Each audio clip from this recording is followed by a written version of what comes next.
What you are looking at is an NES I got the Goodwill for $629, and I got this in non-working condition when I first got it.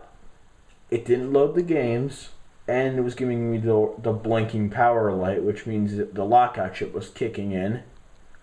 And of course, the game wasn't reading, and it wasn't sure if it was pirated or not. So, what did I do with this console? I bought it, brought it home, and as I said before, I only got the console, no power supply or anything.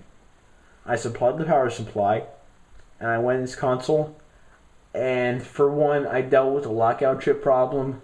That's fixed forever. It's never going to be a problem again.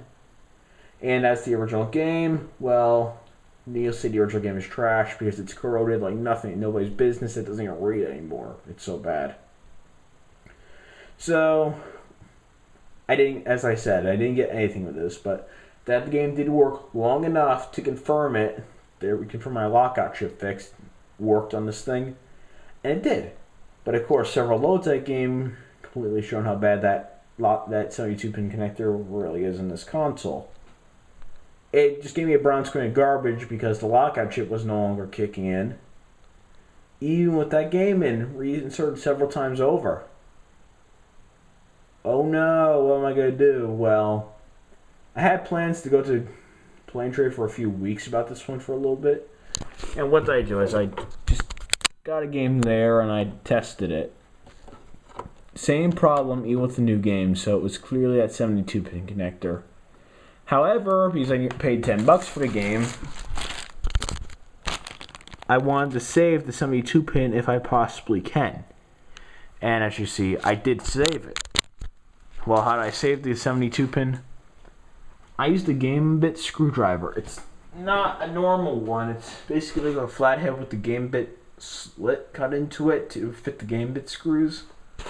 Otherwise, it looks quite close to a flathead screwdriver, at least for a low precision kit like this one I used. So, I straightened the pins out on the 72-pin, and it works most of the time. Sometimes it just doesn't load the game, and I gotta reseat it a few times, but in reality, me straightening out the 72-pin as I did it, it's just buying time. It's long gone, and I'm going to have to replace it sooner or later. It's just a way to avoid replacing it for a little bit. And just haven't spent the $6 on another one. So in the end, I got an NES for $6.29 Goodwill with a bad game, which of course really didn't help the read problems. And I got with the lockout chip problem, so I made the lockout chip useless, and I straightened the 72-pin out, and it worked with a different game, which makes you confirm the other game is trash. Now it's this controller. You've seen the price before. It was $7.99, I think. Yeah, it was. It's yellowed like nobody's business in some areas. Mostly on the plastic edges, but this doesn't bother me one bit. Because this is what makes old Nintendo stuff authentic. And I should make mention of this. I had the option of getting a brand new controller. I didn't want that. I wanted the old Nintendo one from 1985 with the yellowing. You know why? The Nintendo logo and the yellowing makes old stuff what it is. This yellowing just isn't there on new controllers.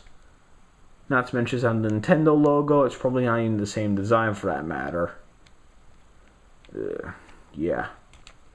And that Nintendo stamp wouldn't be there molded into a plastic. Yeah. If I got the brand new controller, it would have been $12.99. I got this for $7.99. And I got the authentic one with the authentic yellowing that makes the NES consoles what they are to some collectors, and why some of them leave it yellowed if it's not too bad.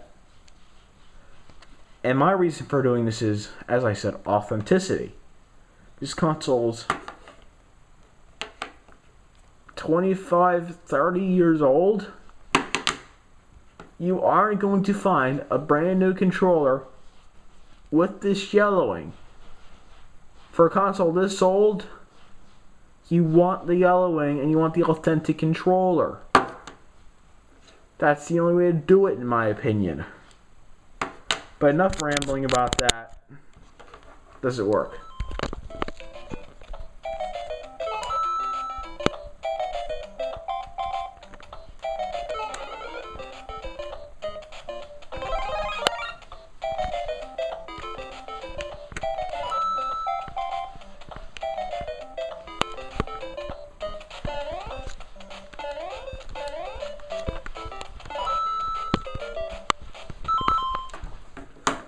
That's good enough to show that this works.